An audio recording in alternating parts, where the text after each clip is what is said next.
কৃষ্ণ কৃষ্ণ কৃষ্ণ হরে হরে হরে রাম রাম রাম হরে হরে।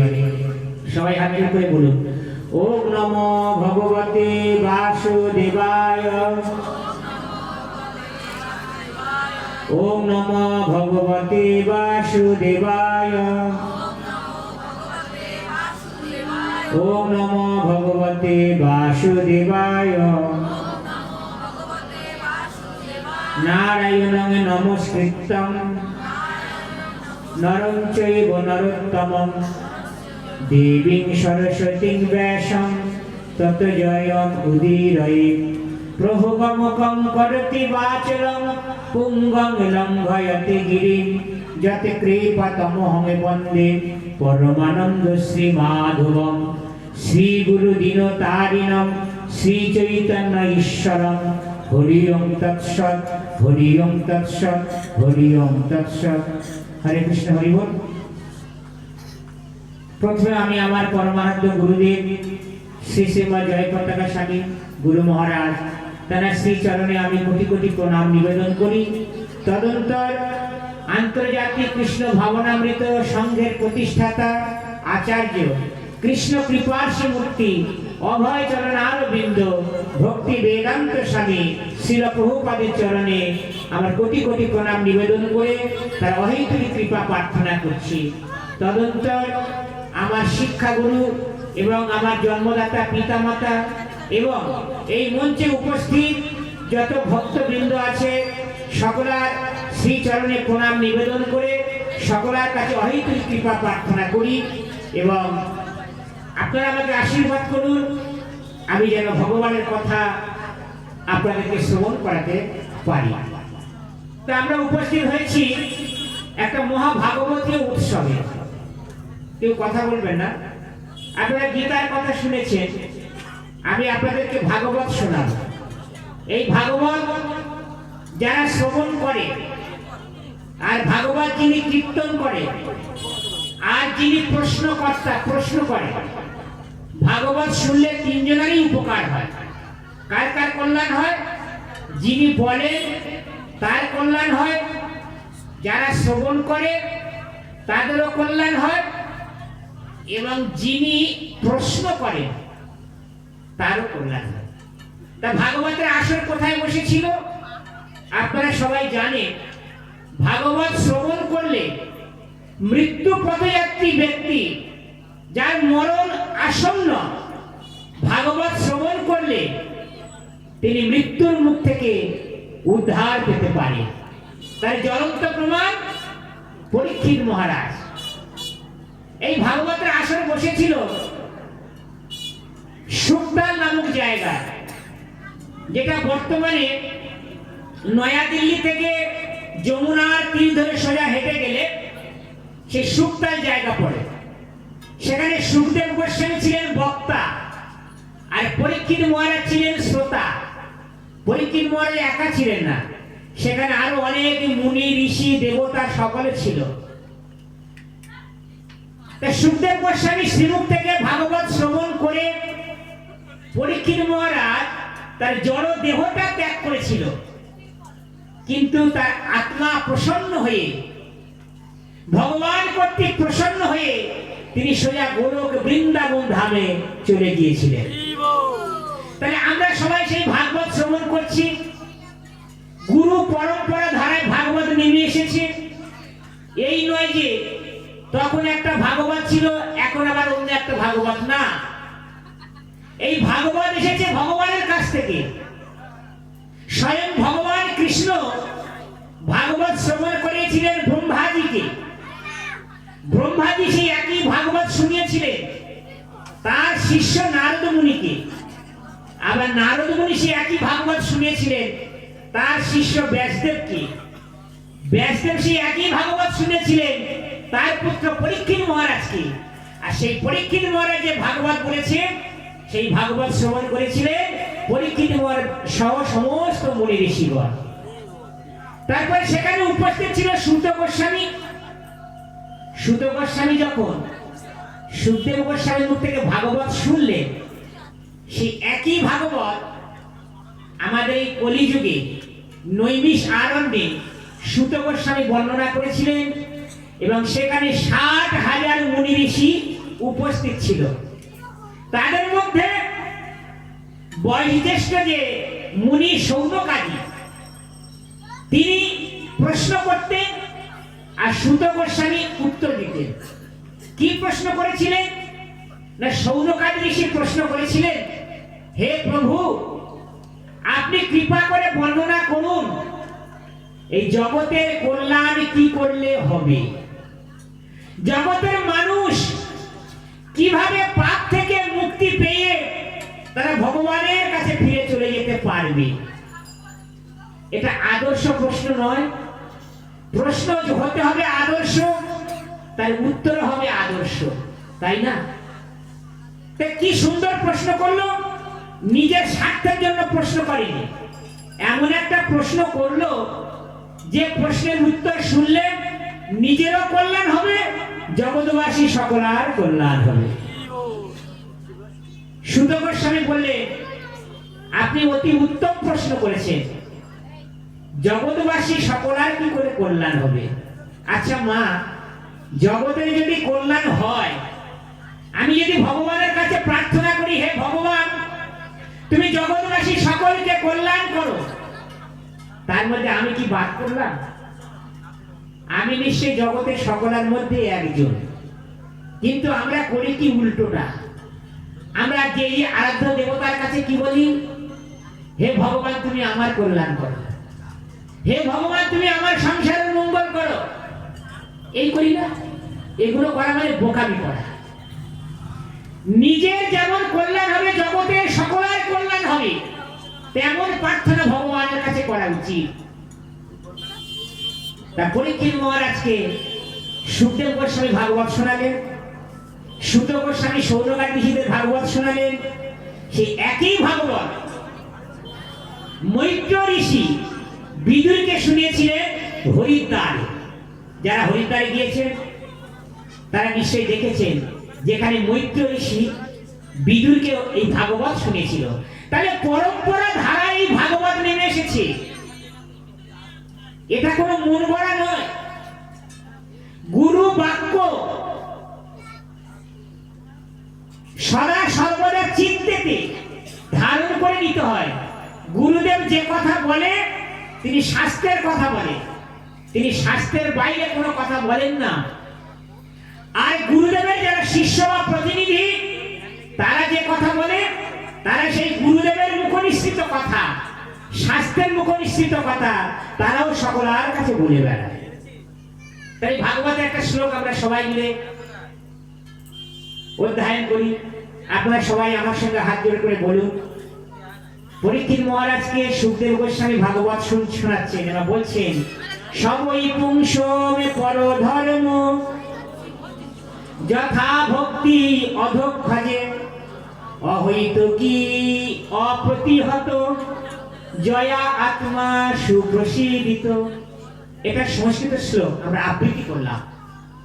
তার অনুবাদ কি না, অনুবাদে লিখছে, সবই পুংসাম পর ধর্ম। সবই মানে সকল প্রকার, পুংসাম মানে মানুষ, সর্বপ্রকার মানুষের পর ধর্ম মানে পরম ধর্ম কি? সর্বপ্রকার মানুষের পরম ধর্ম কি না, যথা ভক্তি অধক্ষজে। অধক্ষজ মানে পরমেশ্বর ভগবান কৃষ্ণ। অধক্ষজ কথার অর্থ হলো আমাদের জড় ইন্দ্রিয় দিয়ে যাকে জানা যায় না, জড় ইন্দ্রিয়ের অতীত যিনি, তাহাকে বলা হয় অধক্ষজ। তাই যারা সেই অধক্ষজ পরমেশ্বর ভগবানের সেবায় যুক্ত হয়েছে, তারা শ্রেষ্ঠ ধর্ম পালন করছে। শ্রেষ্ঠ ধর্ম, পরম ধর্ম। আর সেই ভক্তিটা কেমন হবে? অপ্রতিহত অহৈতুকী। অহৈতুকী ভক্তি মানে যে ভক্তি করার পিছনে কোনো স্বার্থ থাকবে না, তাহাকে বলে অহৈতুকী ভক্তি। আরেকটা ভক্তি আছে হেতু ভক্তি, অর্থাৎ ভক্তি করব ঠাকুর দেবতা ভগবানের কাছে গিয়ে কাঙালিপনা করব। হে ভগবান কিংবা হে যে যে দেবতার পুজো করে, তুমি আমাকে এই দাও, আমি বিপদে পড়েছি, তুমি আমার বিপদ থেকে মুক্তি করে দাও, আমি তোমাকে ঢাক ঢোল পিটিয়ে ভালো করে পূজা দিয়ে দেব। এখানে একটা ব্যবসায়ী লেনদেন হলো, তুমি আমার সারিয়ে দাও, আমি তোমার ভালো করে পূজা দিয়ে দেব। তা পূজা হয়ে গেল, তখন সেই লেনদেনটা শেষ হয়ে গেল, সেই দেবতার সঙ্গে আর কোনো সম্পর্ক থাকলো না। এটাকে বলে হেতু বা স্বার্থ। কিন্তু যারা ভগবানের সেবা করে তাদের ভক্তিটা হবে অহৈতুকী, কোনো স্বার্থ থাকবে না। বৃন্দাবনের গোপিনীগণ তারা ভগবানকে সেবা করেছিল, কোনো স্বার্থ ছিল? ভগবানের রাত 12টার সময় যদি বাঁশি বাজাতো, সেই রাত 12টার সময় সংসার ত্যাগ করে, স্বামী স্ত্রী ছেলে মেয়ে সবাইকে ত্যাগ করে ভগবানের সঙ্গে মিলিত হওয়ার জন্য বা ভগবানকে দর্শন করার জন্য তারা ঘর ছেড়ে বাইরে বেরিয়ে আসতো। এটাকে বলে অহৈতুকী ভক্তি। মানে কোনো কিছু চাহিদা থাকবে না, নিঃস্বার্থে ভগবানের সেবা করা, এমন ভক্তিকে বলে অহৈতুকী ভক্তি। অপ্রতিহত, যে ভক্তিকে বাধা দিয়েও আটকানো যাবে না। যথা আত্মা সুপ্রসিদ্ধতি, এমন ভক্তি করলে সবচেয়ে কে বেশি খুশি হবে? কে বেশি খুশি হবে? আত্মা। আত্মা আমাদের শরীরের মধ্যে আছে। পরমেশ্বর ভগবান চতুর্ভুজ নারায়ণ, তিনি পরমাত্মা রূপে প্রতিটা জীবের দেহের মধ্যে আছে। সেই শরীরের মধ্যে যে আত্মা আছে তাকে যদি আনন্দ দেওয়া যায়, আত্মা যদি খুশি হয়, তাহলে জগতের সকলা খুশি হয়ে যাবে। আর আত্মা যদি খুশি না হয়, সেই জীব কোনোদিন সুখ পাবে না, সে কোনোদিন খুশি হতে পারবে না। তাই এই ভক্তিটা বা এই ধর্মকে বলে পরধর্ম বা শ্রেষ্ঠ ধর্ম। ধর্ম আমাদের সমাজে অনেক আছে। যারা দেবদেবীর পুজো করে তারাও ধর্ম করছে, যারা দেশের সেবা করছে তারাও ধর্ম করছে, যারা সমাজ সেবা করছে তারাও ধর্ম করছে। সবাই তো বলছে আমরা ধার্মিক, ধর্মধ্বজ। কিন্তু শাস্ত্র বলছে সব ধর্মের চেয়ে শ্রেষ্ঠ ধর্ম হলো পরমেশ্বর ভগবানকে যারা সেবা করে তারাই শ্রেষ্ঠ ধর্ম করেছে। এটা আমার কথা না, শাস্ত্রের কথা। সেই জন্য গীতার শেষে ভগবান কৃষ্ণ অর্জুনকে বলেছে সর্বধর্মান্য পরিত্যাগ, তোমরা সব রকম ধর্ম ত্যাগ করো। সামাজিক ধর্ম, রাজনৈতিক ধর্ম, রাষ্ট্রীয় ধর্ম, দেবদেবীর সেবা ধর্ম, পিতামাতার সেবা ধর্ম সব পরিত্যাগ করো। পরিত্যাগ করে কি করব? মামেকাং শরণাং ব্রজ, কেবলমাত্র আমার চরণে শরণাপন্ন, শরণাগতি লাভ করো। কারণ আমি অহম, আমার থেকে জগতের সৃষ্টি, অহম সর্বস্ব প্রভব মত্ত সর্বং প্রবর্ততে। আমার থেকে জড় জগৎ, চিন্ময় জগৎ সব আমার থেকে উৎপত্তি, এবং আমাকে ধীরে চক্রাকারে ঘুরছে। এই তত্ত্ব জেনে যারা আমার সেবায় যুক্ত হয় তারাই হলো কলিযুগের বুদ্ধিমান মানুষ। শাস্ত্র বলছে। সেই ভাগবত সুখদেব গোস্বামী পরীক্ষিত মহারাজকে শ্রবণ করাচ্ছে।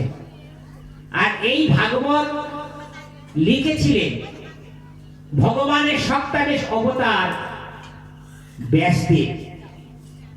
যে ব্যাসদেব ত্রিকালদর্শী, ত্রিকাল যোগী, ভূত ভবিষ্যৎ বর্তমান তিনি সব বলতে পারতেন। সেই জন্য ভাগবত রচনা হয়েছে আজ থেকে ৫,৫০০ বছর আগে। ব্যাসদেব এমন দার্শনিক ছিলেন, ফিলোসফার ছিলেন, তিনি তখন বুঝতে পেরেছিলেন যে কলির মানুষের দশা কি হবে। তখন তিনি লিখেছেন প্রায়ণ অল্প আয়ুষ সভ্য কোনো অসুবিধ যুগে জানা, অর্থাৎ কলির প্রত্যেকটা মানুষ অল্প আয়ু হবে, প্রায়ণ অল্প আয়ুষ। কেউ মাতৃ জঠরে মারা যাবে,